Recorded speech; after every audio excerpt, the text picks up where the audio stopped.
So welcome all. Thank you for joining today's session on valuing your MSP, getting you prepared to plan your business for a potential sale. I'm going to introduce our special guests of the hour, Ryan Fuzzy Spillane, who many of you probably know already.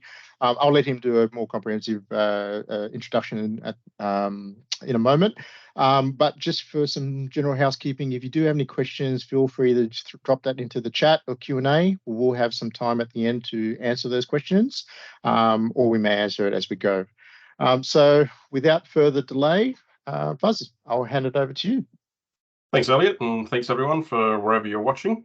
Let's get into this. So the agenda for today is we've got what we're trying to cover up on is a bit of an introduction, a bit of an overview of the current landscape and valuations in Australia and New Zealand, preparing yourself mentally for the sale and preparing your business for the sale, quite different things, developing a sale proposition and going to market, and then obviously any Q&A. As Elliot said, you're welcome to ask questions along the way. Otherwise, there'll be question time at the end as well. If there's any questions along the way, I'll try and answer them as we go. So let's get into it. Who am I? I started the first IT company in '97 and then merged that into Correct in 2005. During that journey of Correct Solutions, we merged or already acquired 10 other MSPs into that business and then sold and exited that in 2021, and then I finished up in 2022. But during that time, I was also helped a lot of other people go through some sort of M&A activity, either from valuing their business to giving them advice on an acquisition, or to do something or not to do something, or how to integrate them well. And during that time, it worked out there's 31 other companies I helped. So I'm also an investor, a coach, consultant, mentor, and implementer. I'm sure everyone's got horror stories about all of those, each of those types of things. And yep, I do all of them. So. And who's 360? So 360 was originally an MSP. It was ran as an MSP for 16 years. We actually acquired 360 and moved all the customers over to Correct Solutions in 2018. And then we pivoted it. I loved the name of the business, thought it could be used for anything, and knew I'd eventually use it one day. So I started pivoting it into an industry advisory. So it's been helping MSPs and CSPs since 2020. So we help people on M&A consulting, negotiating on deals, integrations of those companies they merge and acquire. We do strategic consulting and coaching. We do valuations and appraisals, and mainly in the Australian New Zealand area, but have someone randomly contact us out of one of the South Pacific Islands looking to sell their MSP. So if you want to move over to Vanuatu, I've got a deal for you. So let's talk about the Australian M&A landscape. Let's start there. So what are the main buyers, or in some cases, consolidator types? So it's probably worth kind of setting the background here and get everyone up to kind of the same pieces. So there's a lot of people doing roll-ups and expansions. There's private equity and venture capital, or vulture capital, as I like calling them, sometimes listed companies. There's telcos buying into the managed services space. There's the odd global players in the enterprise space, but I think that's changed in the last week. And then obviously for a lot of the smaller companies, it's just pure mergers. It could be two MSPs come together and form something bigger, or a couple that could do a little mini roll up where there's 3 or 4 companies come together and join into making something a bit bigger. That's quite common. So of some of the big players and what's kind of been happening in the last 3 to 5 years. So Oro and Brennan are some of the bigger ones. I was part of the Oro roll-up, being Correct Solutions in there. If you look at these, and I'll throw them all up on screen, if you look at that, so in the last 3 to 5 years, you can see that some of the bigger guys been on a pretty serious acquisition run, and a lot of people say they're hoovering up companies. So again, from the Oro one, there were six companies in there, and I know they've done another one since. Brennan have picked up Foresight in Newcastle, MOQ Digital, which was obviously publicly listed, and now since Clade Virtual IT Group, they've obviously brought up 6 in that lot so far. And I know they're obviously always looking. ASI, FX, a lot of people would know of FX, and then obviously Nexon Asia Pacific. Their original one there, Central, was a bit longer than 3 to 5 years, but it's still relevant to show what they've been doing, and even they picked up CSA in Newcastle. So yeah, it's quite interesting. So how do we actually, and what are some of the MSP and CSP values? So this is hilariously probably the slides and that everyone actually really comes to these things for, and I think I'm one of the only few that'll actually put them out there. But So what are some of the normal valuation methods on MSPs and CSPs in the region? So, and how do they come about? So the most common way is the multiples of EBITDA. So for those that don't know, EBITDA is earnings before interest, tax, depreciation, and amortization. Look, the accountants hate me, and I'll say it anyway, so I like to be a little bit controversial sometimes. Look, basically, EBITDA is look at your net profit and add back the depreciation. That's a simple way of looking at it. It's a nice, quick way you can find it from your P&L. We also then add back, so any of the extra owners' compensation, which we'll talk about later, any other pieces that aren't normal revenue or normal expenses to the business, we actually add those back to the EBITDA, and we can then create what we call an adjusted EBITDA. That will also normalize the owner, as in how much money the owner's taking out of the business as a salary, any other perks and benefits. Again, we'll talk about some of those a little later. And then we apply multiples to those. So there is also in the bigger companies, and for the not necessarily, but sometimes the company's not driving necessarily a higher profitability, they can move into multiples of annual recurring revenue. So it's rare you see these. It is possible, and sometimes you'll value a company on 3 or 4 different ways actually, and then bring them all together. But yes, it can be once you get past about $10 million worth of recurring, generally services, you can look at that point in time between 0.75 and 1.75 times the annual recurring revenue. So, but yeah, definitely seen some of the larger ones. So now this is the slide that everyone kind of wants, and I just put it straight up there, but we'll talk through it. So for some that have seen some of my presentations in the past, normally it's just the Australian multiples. I have specifically added New Zealand multiples onto this, and let's be honest about it, and let's talk about it. There isn't multiples for anything greater than about a $10 million business, because most MSPs and CSPs are well under that in the New Zealand market.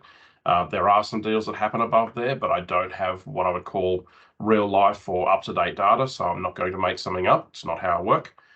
This is a real life scenarios. So for the Australian market, you can see the smaller the businesses, anything under, say, about 3 million revenue, it's anywhere between a 1 and a 3 times multiple of EBITDA. Once you start breaking through about 5 million revenue, it starts moving up a little bit higher. I know quite a few deals going through at the moment at that 4.25 million, 4.25 multiple, in that 5 to 10, $5 to $15 million range at the moment.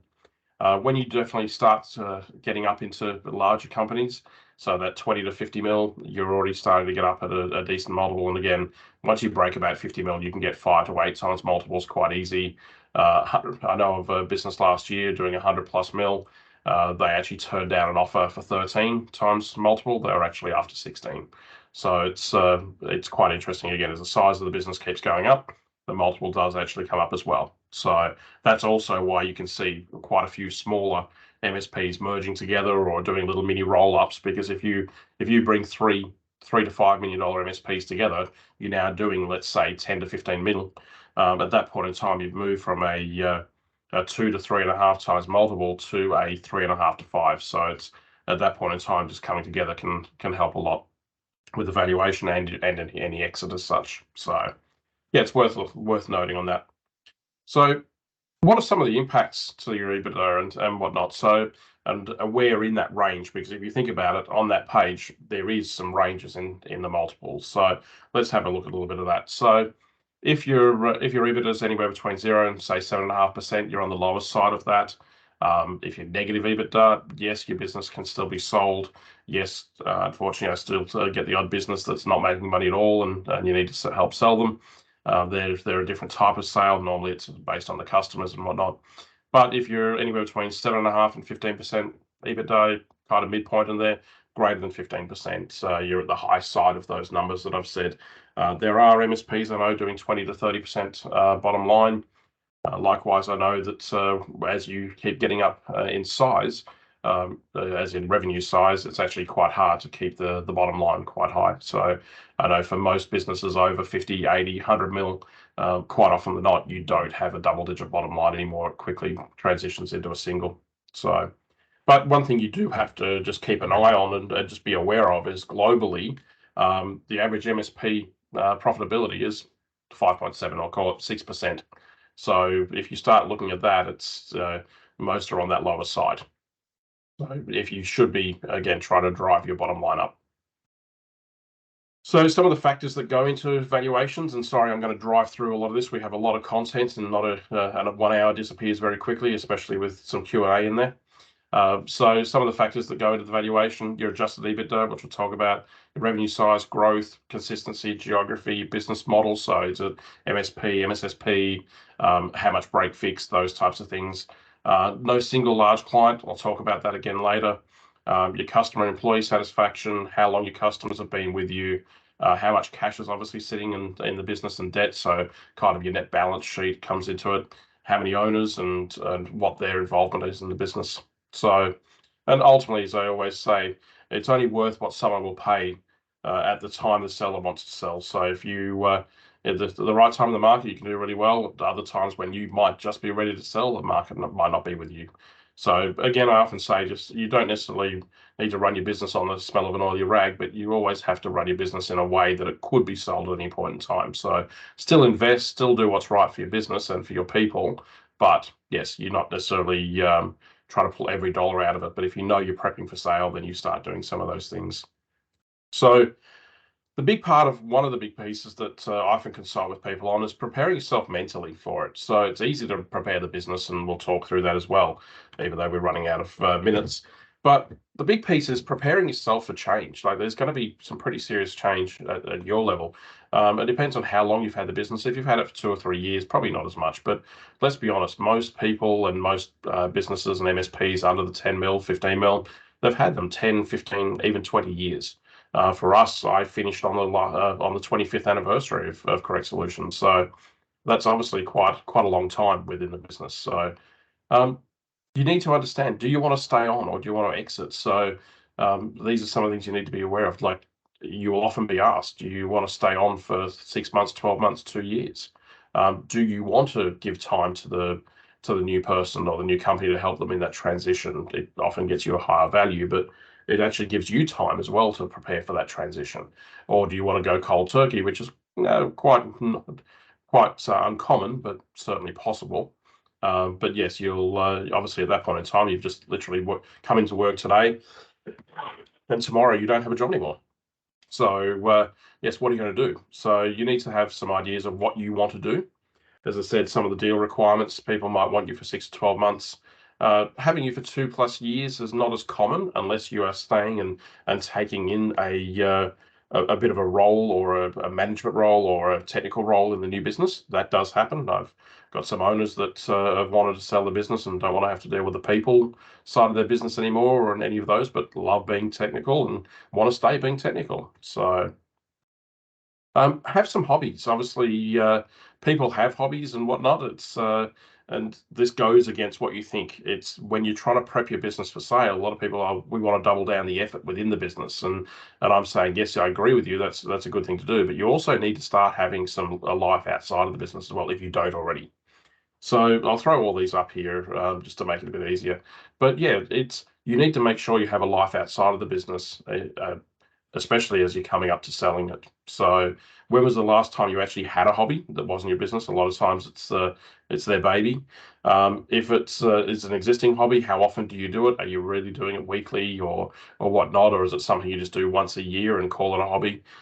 So it's time to get back into those types of things. It just helps with the mental transition.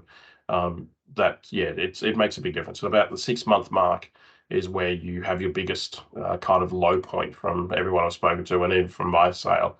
It's life has changed a lot. You're not in control, all of those types of things. So, and if you don't have any hobbies, start finding some new interests now. Ideally, you don't want to just try and find something straight after you've sold the business because it's just not going to work. It doesn't work. It doesn't last. Selling your business, and I'm going to get a bit raw or whatnot here and whatnot, say it's not going to fix other issues. So if you've got relationship issues, selling your business isn't generally going to fix it. Yes, it's going to give you a lot more time, but it's not necessarily going to fix it. So I said, how did COVID go? We know that in the aviation industry, as an example, there was pilots and cabin crew and whatnot that were at home a lot more than they used to be, and unfortunately, a lot of relationships didn't last because they were so used to spending so much time away from each other. That's how the relationship works. So just be aware that selling your business isn't necessarily going to fix a relationship issue. Also health issues. And yes, it'll give you more time, but likewise, I'd actually recommend go and speak to a doctor first as well, because if you've got some health issues, having a lot of time, you might then kind of delve very deeply or kind of move all of your time into another thing and actually do some damage. So just be aware of it. Go and have a chat with your doctor and be aware of those things. Mental health, it's definitely going to help, I'd say, in that area, but you should be working on that now, not later. It's not something to think about, oh, I'm going to sell the business. Look, a sale process, and we'll talk about it. I'll just generally say it's minimum 6 to 12 months. So if you're thinking and looking for a short-term fix, it's not going to be that. So, but if you've got some mental health issues or some concerns, go and speak to someone. Do it now.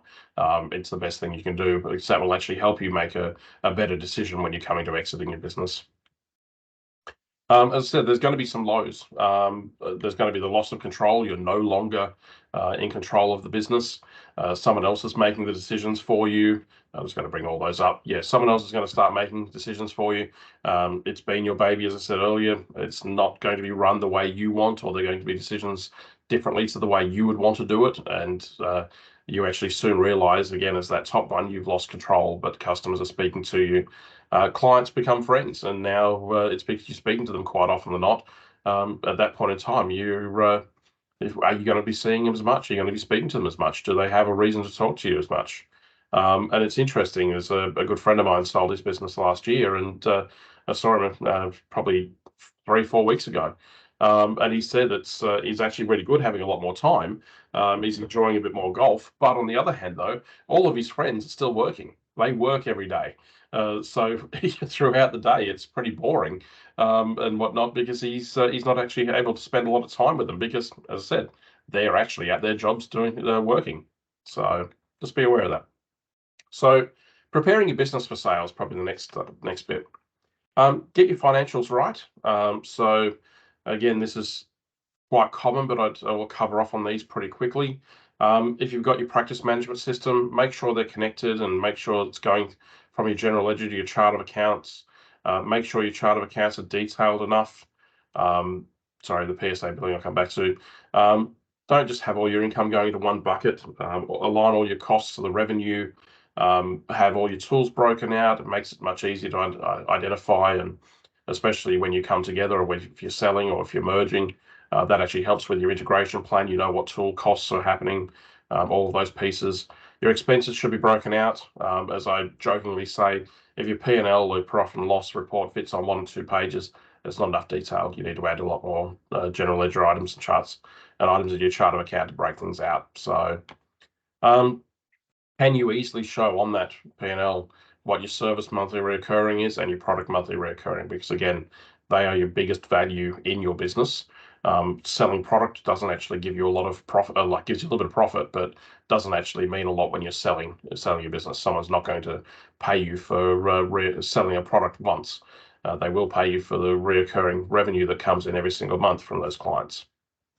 Ensure your customers are up-to-date agreements. I often do this one kind of live, and it's funny. There's a few people willing to admit that some of their customers are still on the original agreements or on no agreements, and they may have been on those agreements for 10 or 15 years. So, look, having people on contracts definitely helps. It's I'm not going to say otherwise. 3-year contracts works, and 2-year contracts.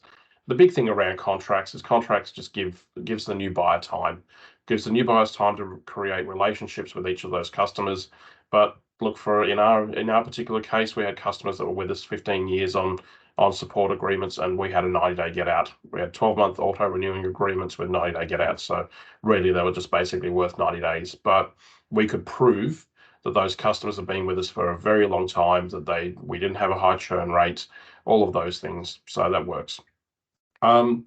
As I said, the biggest thing, don't have 23 different types of agreements across all clients. Like, you probably have a couple of support agreements. You probably had a couple in the past around devices. They're probably now user-based. You probably still have people sitting on those old device agreements because it's too hard to move them across. Just know that when you come to selling, that means there's a lot of complexity and someone else has to do it. So if they have to do that cleanup, they're going to take it out of your costs or out of your how much you're going to get from the business. So we talk about master services agreements versus solution-specific agreements. So it's up to you. I think it depends on the size of customer you go after. If like customers of 100, 150, 200 seats and above, they expect to have a master services agreement put in front of them before they even start talking. So, and they expect their legals are going to go through it, and it's 50 or 80 pages. Whereas a smaller customer, if you're dealing with customers under 100 seat, most of them don't really want to start their relationship with an 80-page contract in front of them. So just be aware of that. For full disclosure, I'm an early stage investor of a product called Zen Contract. It could be worth you looking at. They can automate a lot of the contract renewals for you and whatnot. Make sure you have assign rights and agreements. So this basically means that you can sell your business and the agreements you have, you can assign them or pass them to another company, and the customer has to abide by that. That's what the assign rights means. So make sure you have those in place.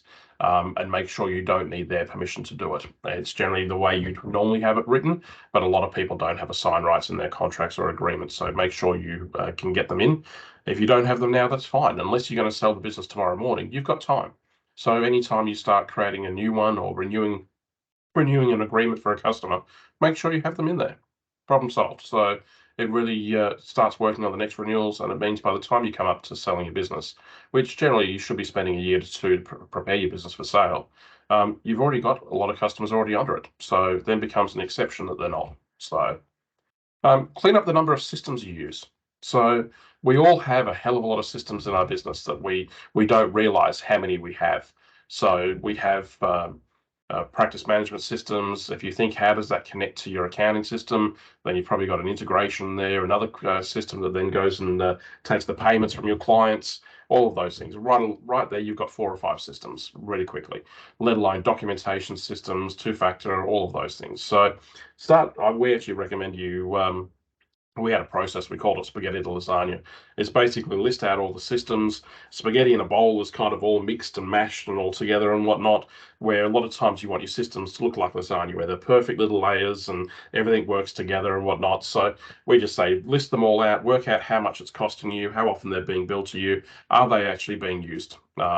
If you think about it, if we just work on an average of a 3 times multiple, if you can clean up $10,000 or let's say $50,000 worth of systems out of your business each year, that could be $150,000 in your pocket. So sometimes you need to look at it in that lens. Like you look at it, it might only be costing you $200 or $300 a month.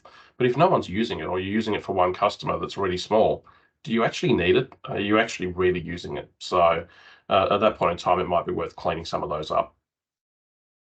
Customer size and retention. So we mentioned earlier about in kind of the summary slide. Ensure no customer is more than 10 or 20% of your revenue. And look, that's harder when you're smaller.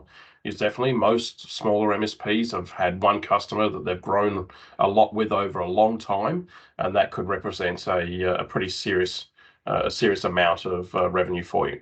I know when I joined into Correct Solutions in 2005, the 2 biggest clients represented 68% of the revenue, which you'd think is absolutely nuts, and it was. But I already knew that. I knew that going into it. It wasn't a surprise, and I had a plan for it. When we exited the company, our biggest client was about 8 or 9%. Now, that wasn't from making them buy less from us or from that customer leaving. It was actually, no, we built up a lot of other customers around the outside, and we increased obviously the revenue of the company overall. So yes, if you've got a really big customer that's like 25, 30, 40% of your revenue, even more, a lot of times you'll actually be valued twice. You'll be valued with that customer taken out, and then they'll put a valuation on that customer by itself. So just be aware of that could happen to you.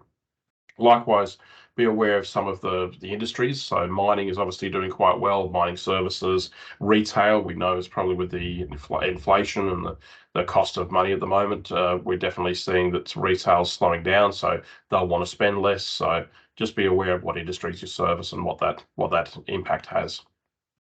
And ultimately, retention is important. So obviously, being able to show that you've had customers and customers have been with you for a long time. It doesn't work where you could have people on a 3-year contract and you renew only 50% of those people. That's a pretty serious churn rate. So yes, sometimes the key is retention. Actually, if you can keep bringing in new customers and not bleed too many out the back, then that's a really good thing. Are you paying yourself correctly? Now, this is an interesting one. Are you making sure that how much are you paying yourself, and is it commercial? So what do we mean by that? So You could be turning over a business of $3 million as an example, or 10 million or 25 million. Let's just say 3 million for the moment. Let's say you're paying yourself $100,000. That's not enough. It might be fine. You can live off that, no problems whatsoever. But if we had to remove you from the business and have a commercial manager, a general manager, or someone else run that business, then they're going to expect a salary higher than that. So we actually talk about this, about normalizing the salary. So what we do is we actually remove you when we do a valuation or an appraisal, and no different, someone buying you will do the same thing. They'll actually remove you out of the financials and then add in what a commercial salary would be to replace you in the business. So, and that's what we call adjusted EBITDA. So make sure you're not underpaying yourself. So just be aware of what the market rates are for someone your size, and it'll actually have a big impact. Ideally, if you're taking more out of the business, that's a great thing. And as long as you're still showing a good profitability, to be clear here, that actually gives you a good compounding effect on your multiple, on your EBITDA multiple, because they will actually put all those add backs in, which will come up on the next slide, I'm sure, and then give you a multiple on that. So as I jokingly say, I'm not the Australian Tax Office. I'm not going to report any of this when I'm doing a valuation or any of these things, or doing an acquisition on behalf of another company. But we need to know what all the extras you have going through the business, from the fuel for the boat, from the holiday house, all of those things. Don't care what they are. You just need to be able to prove what they are. You need to be able to put them in a spreadsheet for each financial year, and then we can see would that actually be allowed to be continued for someone else running the business, or a manager that you hire, or no, you'd definitely not happen to have that. So in that case, then it actually gets added back to your EBITDA. So we call those your add backs. Just make sure you can prove and document them. The best I've ever found was someone had a racehorse in their business and was running it through it. So I don't, again, as I said, I don't care what it is. I just need to be able to get the best and the highest amount of money for you. I need to know what those extras are in your business. So yeah, start having an awareness, or a side document or a spreadsheet of what those things happen to be. Documentation is probably key in the sale part, and I'll just bring up the whole lot. So I say have good, and then I say no, and when I'm on stage, have great documentation. It helps. You don't understand how much this helps when you go through due diligence or someone else taking over the business. It makes a huge impact of, if everything's documented, if they have a process that gets followed and it's up to date and they can see that, makes a world of difference. So look, I'll say it the way I normally say it. Look, start with 4 photos and 4 bits of text. If that's your process. If you have nothing, there's just no excuse for having nothing at all. Like if it looks like crap, so what? It's better than nothing. And the next time you come back and do that process in 2 weeks' time, you'll realize it looks like shit. And you'll say, okay, I want to do something about it. So you'll add another paragraph. You'll add a little bit more. Documentation takes time. It is not something that's going to happen overnight. So we actually brought it in as a kind of a cultural piece for us in our business, and we made documentation part of our culture. So if there wasn't a document, didn't matter who you were, you started it. I created crappy document, but I created plenty of documents to start with that someone then added more to. Or if I actually ran a process or followed a document or followed a process in our business that wasn't right, it was my responsibility too to actually make sure it was up to date or it got updated. It's not just, oh, it's someone else's job. No, it's everyone's job in the business to get the documentation right. So, and the big one there as well is that bottom point. Don't let perfect get in the way of progress. Everyone wants the perfect documentation system, the perfect this, perfect that, or I won't start documenting because I might put it in a system that I then have to pull it out. Trust me, just put it into a system, or if it needs to be a OneNote, a text document, I wouldn't say a text editor, Word, whatever, just start documenting stuff. It makes a big difference. So this also relates to customer documentation, not just your own. So make sure you actually have documentation on all of your customers, their environments. We used to create kind of, we didn't really call it a Bible, but we call it kind of a bit of we had 4 major pages on each customer. It was like a bit about them, who their key people were within the business, what is the overview of their systems and their technology, and where would we want to take them. This was a key one. It really helped the account managers, helped a lot of people, and even helped the techs when we're actually suggesting new technology or a fix or whatnot. It's like, hang on, is this going to help us take them the way we want to take their network and make it better? That actually helped quite a lot. So, all right, next page. Sorry, I've hit the wrong button at this end, and there we go. So also have some X factors along that way. So what are some of the X factors? Have a differentiator. I've been saying to a lot of people, Power Apps, Power Automates, all of those types of things, Power BI, that's really cool nowadays.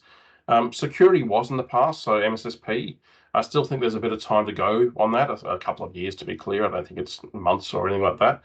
But you need to have, people need to be doing security now and be doing it quite well. ISO 27001, I would have said it was a differentiator. I still think it is in the smaller end, but I don't think you've got much time left on that.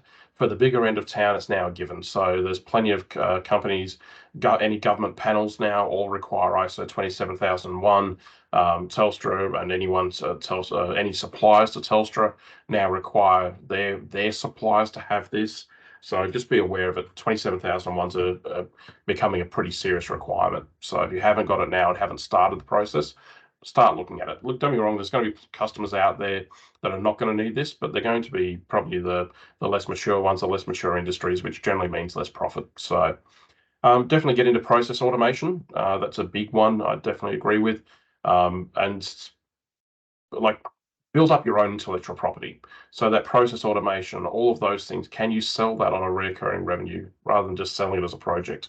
What else can you actually do? And build up, having some IP, when you sell, that's worth a hell of a lot more than just the standard 2, 3, 4 times multiple, because that's something that can be resold many times in the future. Developing a sale proposition. So and I know there's been a couple of questions come through, but I'll come to those. I think I've gone past a bit to where they can be answered, so I'll answer them in the Q&A session shortly. So developing a sale proposition, what do you need to do? So should you use a broker? And look, I'm an advocate or a seller and buyer's advocate as such.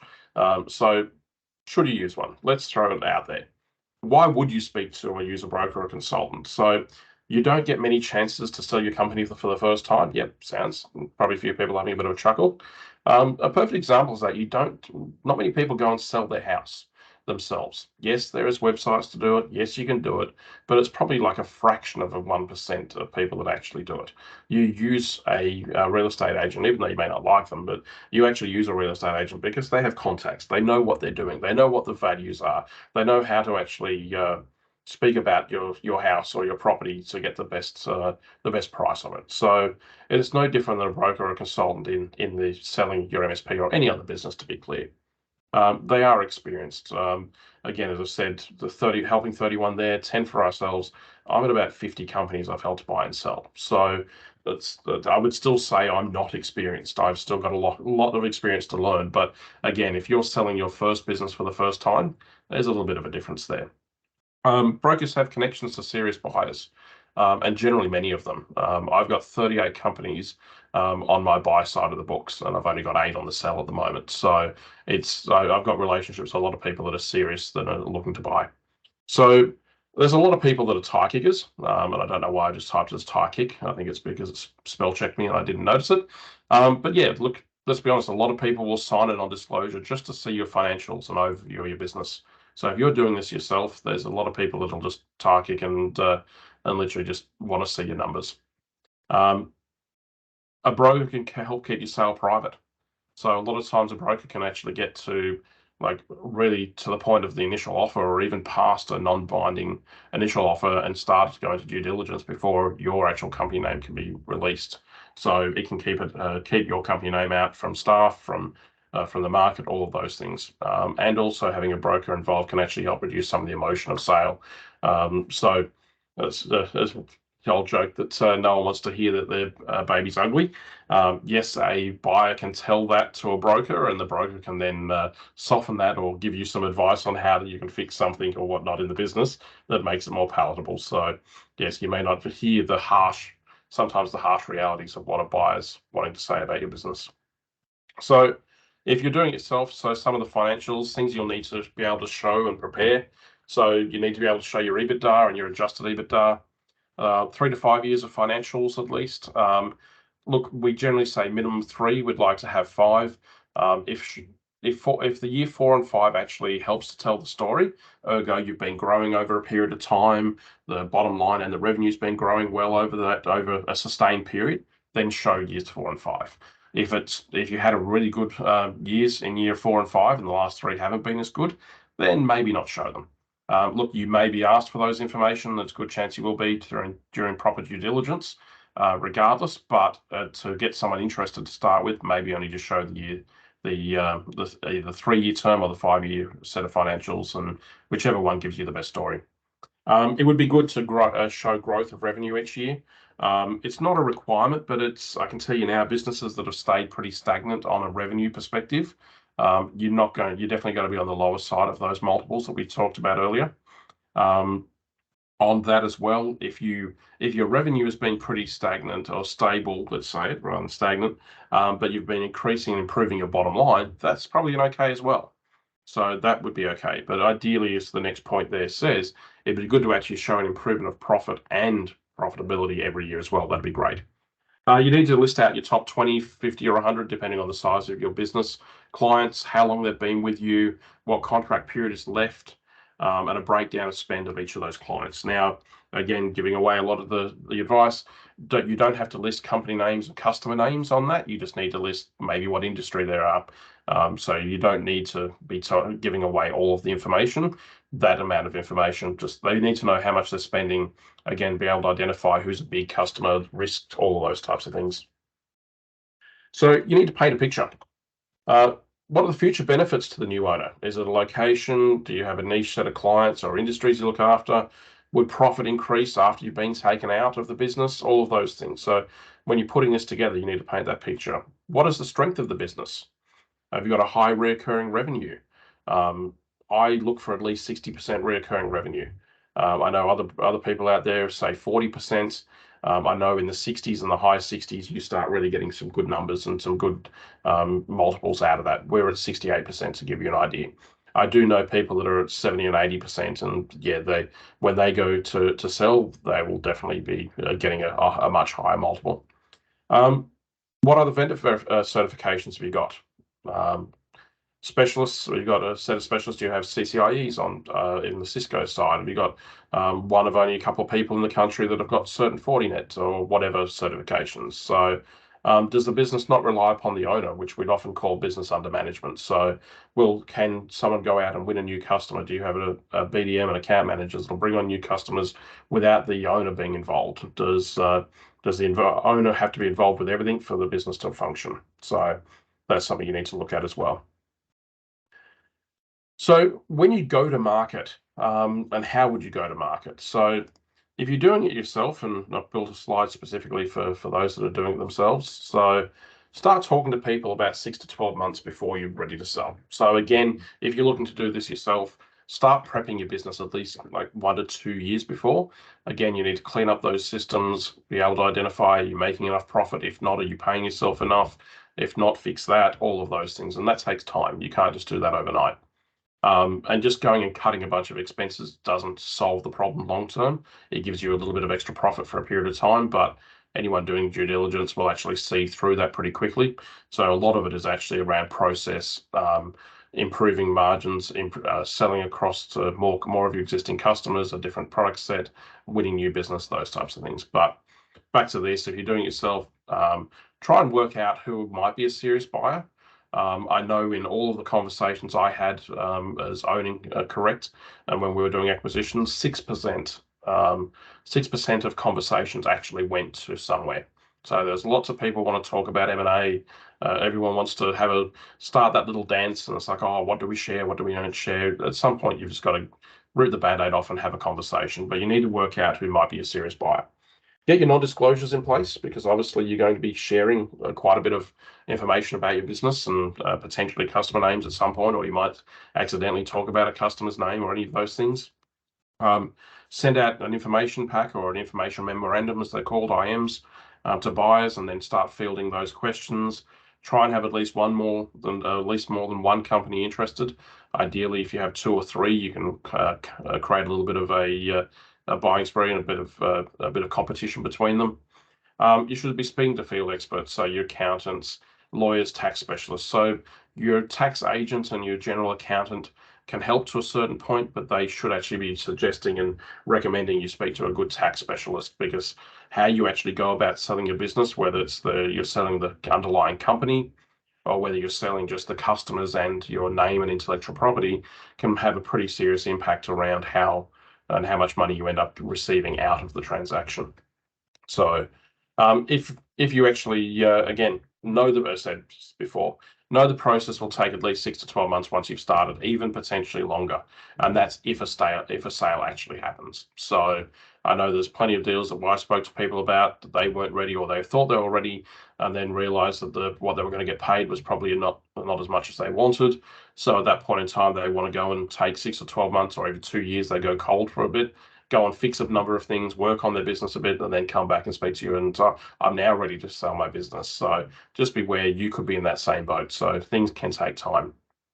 So how would a broker or an advocate do it? So if I say we, or just any good broker does it, there are other brokers out there that I wouldn't necessarily recommend, or I think they're kind of used car salesmen, as most people would think. But yeah, look at how does a good broker do it, and let's bring it all up. So they help you prepare your business for sale. So they actually spend time and take time with you on prepping your business for sale. So they can tell you which bits need to be cleaned up, and can give you advice in those types of areas. That can take a year, could take even 2.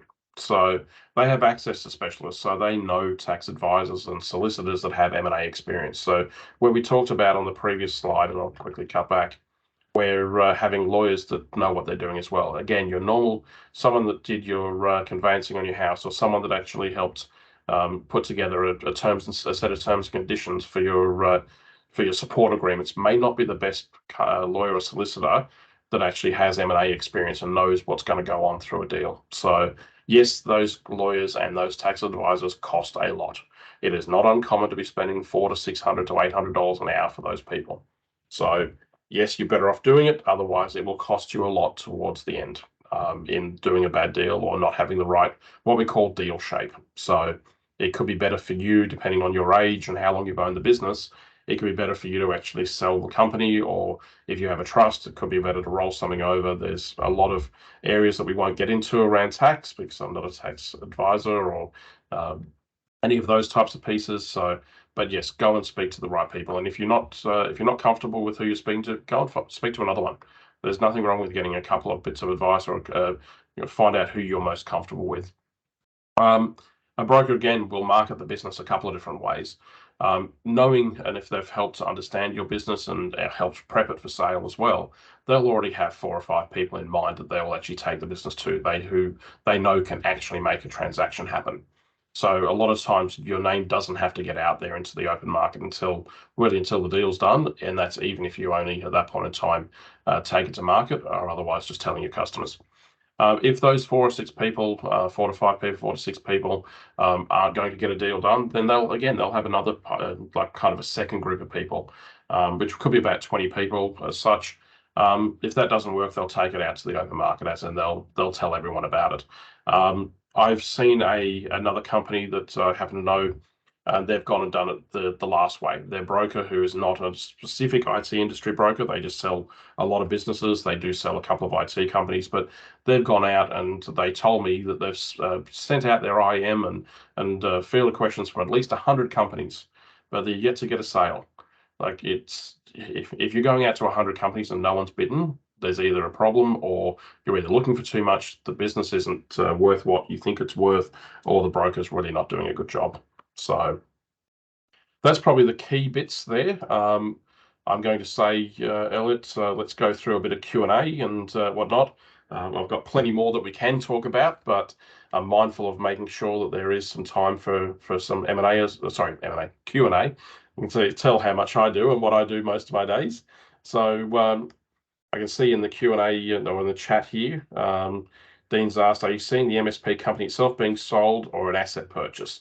Noting the skeletons in the closet, which can go with the company purchase. Yeah, good question, Dean. I think it depends on the size. Businesses sub 5 mil rev, 3 mil rev, A lot of times people won't buy the underlying company. They'll buy just what we call the business or the shell, just the business. So they'll buy the name, the intellectual property, the customer base, all of those types of pieces. It also depends who the buyer. The bigger companies will actually buy the proprietary limited companies. But they'll also, through due diligence, they'll be looking at your running balance account with the ATO. They'll make sure super's being paid. They'll understand and ask questions about the things that have happened in the last 5 to 10 years on the business. They want to make sure that company is quite clean if they're going to take it.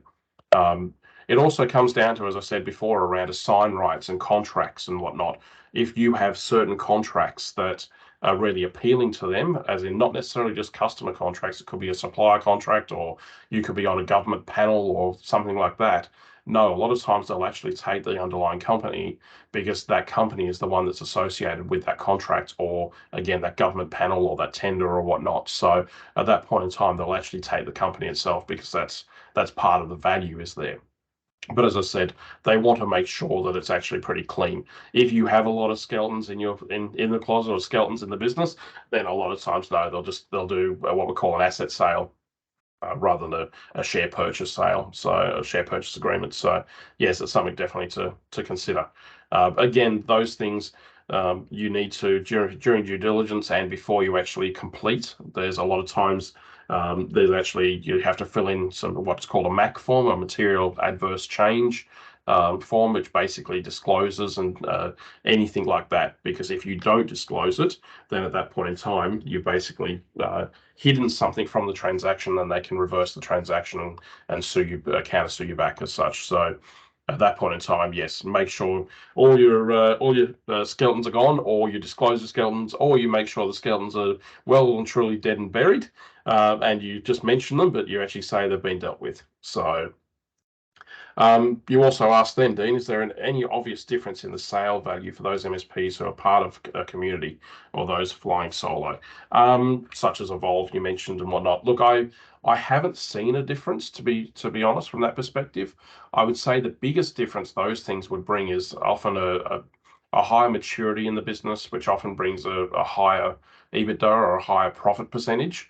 So by virtue of that, I would say there, look, I know you're an Evolve, and I'm an Evolve facilitator. We know that Evolve companies are 8% more profitable than the non-Evolve companies. That's from data that they've got. So if you start looking at those, then if you're running a better profitability, then you're going to actually get a better outcome anyway and a higher sale value. So no different than there are for those that are running EOS, and I know this isn't one of your questions, but I know that you run EOS, and yes, there are companies that actually will acquire specifically because they know that you're running on EOS, because they run EOS. For those that don't know, it's an entrepreneurial operating system. It's a process and a way of running your business with meeting cadences and alignment through the business and whatnot. But yes, there are people that will actually acquire EOS operators, will acquire other EOS operators because they know it's been run through the business, and it's a quick way of implementing and communicating what they're doing and what's happening through the business. So that can help as well. Am I seeing, again, are you going to get an extra quarter multiple for something like that? No, I just think it just means the deal will happen quicker, and people that are actually more interested in doing that deal. So Anthony's asked, are there any business purchases that are worth buying at around the 500K, or M&A sales more in the millions of purchase price? No, look, Anthony, it's actually quite interesting. No, look, in the last 12 months, I've done 2 deals that are under 200,000. They're not lucrative, far from it, but I've always helped the smaller business, and I like helping. I generally work in the deals under 5 to 10 million. So under 25 mil revenue is generally where I like to work. I like helping the smaller guys. It was no different than when I owned our MSP. We helped the smaller companies take it up against the big guys. I do know guys that do the big end deals. I've been offered roles in those types of areas. Happy to refer you to those types of people, but no, I like looking after the smaller guys. So no, there's definitely plenty of smaller ones. There's not as many, I'd say, now as there used to be.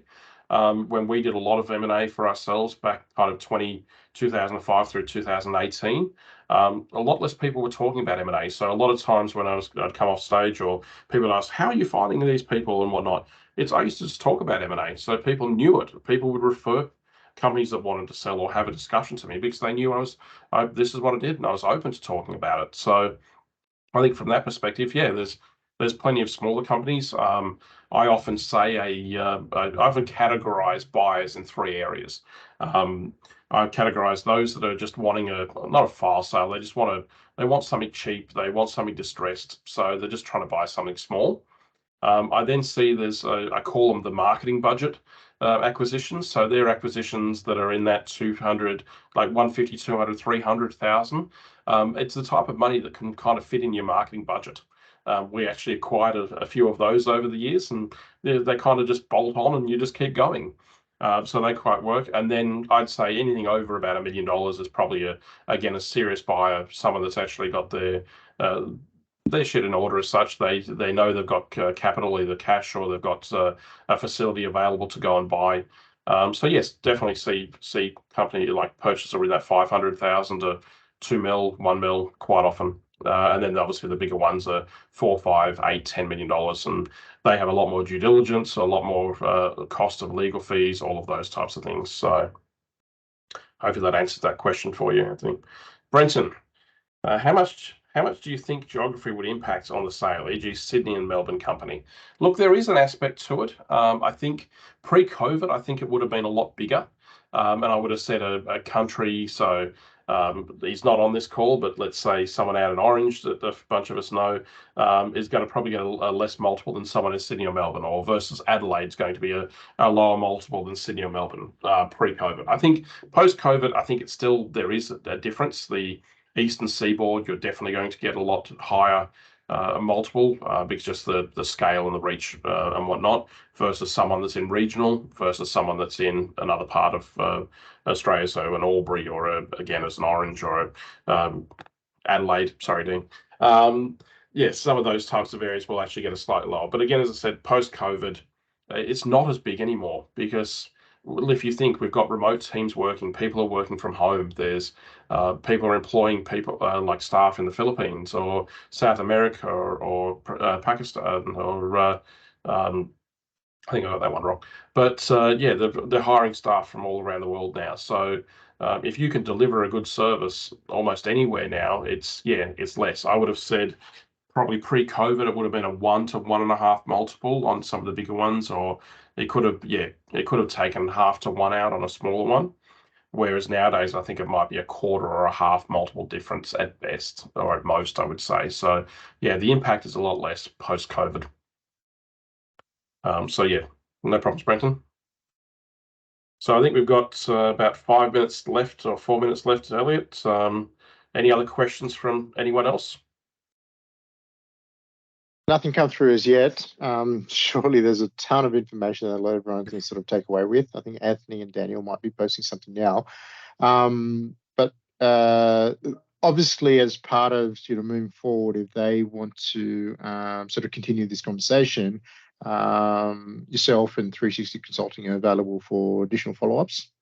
Yeah, so look, I've seen Daniel's put a question there, but yes, here's a slide prepared exactly for that. So I even added some QR codes since you last saw this yesterday, Elliot. So I've been wanting to do them for a while and finally done them.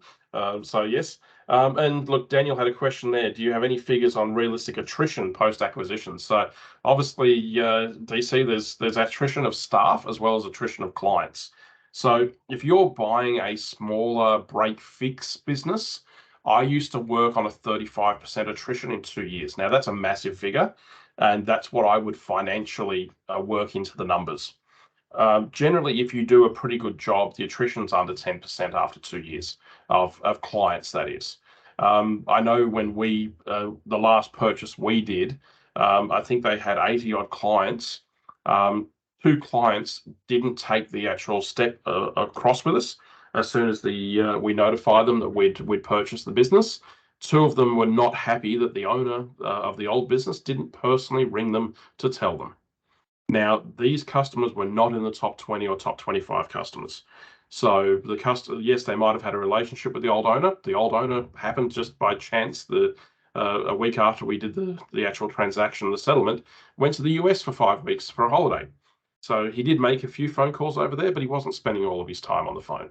So we had 2 customers that just didn't want to, small customers were a little annoying. There was a little bit of reoccurring on them, but not huge. But yes, 2 customers exited because they weren't called. 2 other customers, it was actually one in the end, one after a phone call was okay. But another one said, oh, you're forcing me to recontract and this, that, and the other. No, we actually asked them to fill in a credit application form. So we could at least make sure we had all their details correct in our accounting system and our PSA system. But no, that was forcing them to recontract. And it's like, no, but yeah, one was after we said, no, this is just a credit app, guys. Nothing more. All of your existing services, all your existing terms don't change.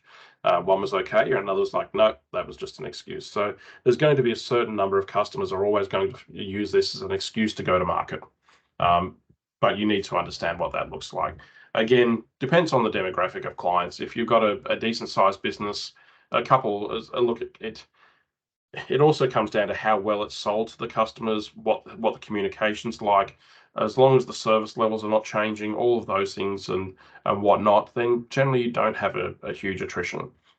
If they stuff it up and screw it up royally and play around with the teams, bugger up the systems, all of those things don't integrate well, then yeah, you can actually have a double-digit attrition rate. And you will also have staff leave, and that's something you need to be aware of as well, is that culturally the businesses could be quite different, and you need to understand that through that acquisition or through that merge is what the culture differences are in the business, and then have a bit of a plan on your team and key staff on how to make sure that they stay with you as well on both sides. Hopefully that answers your question, Daniel. Looks like it does, which is good. So yeah, I've thrown up on the slide. Look, you've got my email address, you've got mobile number. Again, it's you've got the QR codes that I threw up there that you're welcome to use, whatnot. So yeah, look, you're welcome to contact me after this if that helps. There's another question that came in, Brendan. How about mergers? Any tips? Yeah, look, for mergers and whatnot, make sure that and no different than. Anthony's just throw a lovely one. Buy now or cry later. Yes. So for mergers and anything, just know what your non-negotiables are. Ideally, in a good merge, you want to try and as long as both owners or multiple owners are staying on, you want to make sure you kind of cover each other's weaknesses. Would be great. Are you happy to basically be married to them? A lot of times the initial conversations you have are like dating. You're speed dating to start with. Then it's like, okay, well, we're going to get engaged is the due diligence period, and then the wedding is the actual completion of the deal. So, but then yeah, look, not all mergers work. We had 2 of ours out of the 10 we did. 2 of ours we demerged, and we openly talk about them. We don't say who they were, but because we protect the guilty or the innocent, whichever way you want to look at it. But yeah, we don't say who they were, but we openly talk about that of the 10 we did, not all were successful. And we had a plan. So the first one took us by surprise. We didn't have a plan for. The second one we did have a plan for. So part of that in a merge is understanding what your go and no-go points are. And if it does all go to, excuse the French, goes to shit, how are you going to fix it? Or what's the option look like? Another one from Daniel. Last question. How heavily are multiples of EBITDA affected without long-term client contracts? So obviously you came in late, Daniel, as I know you probably did. I did have a slide about that, so you can look at the recording later. But no, look, it's not I'd say, look, there's probably a quarter multiple. It's not huge. If you can show, and I said this earlier, if you can show that those customers have been with you for years or a long time, and they're happy, then it's not a big effect. Contracts give the new owners time. That's what it really comes down to. Perfect. Thanks, Fuzzy. A lot of questions, a lot of good questions coming through. We're just on time now. You got a lot of information to unpack for everyone on the call. As you mentioned, the recording will be made available to everyone that participated or registered. I think it'll be up on the Pax8 APAC YouTube, no doubtably. Yes. In a bit of time. Yeah, we'll probably throw that up on there as well. And obviously all the other interviews that you've done with James and everyone else on there will be available for the wider partner base as well. But on behalf of Pax8, on behalf of all the partners on the call, I really appreciate you jumping in and sharing your experience freely. Happy to. I think it's going to be very beneficial for anyone looking at exiting in the future. So appreciate the time, Fuzzy. Thanks, sure we'll speak again soon. And thanks everyone that's come along and asked questions. Thank you all. Appreciate you joining today.